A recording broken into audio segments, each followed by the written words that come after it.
Hello friends, today I am going to show you how to cut a watermelon in chunks. Just follow these steps. First, cut the watermelon in half, just like this. Then, cut into half again.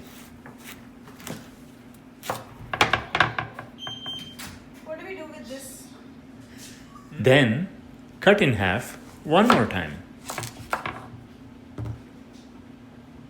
And then, cut into slices. That's it.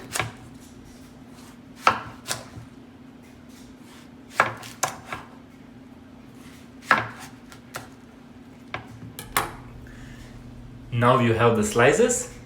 Just cut into chunks, just like this. It's so easy. Hope you enjoyed the video. If you have any questions, please post a comment and I'll reply to you as quickly as possible. See how easy it is?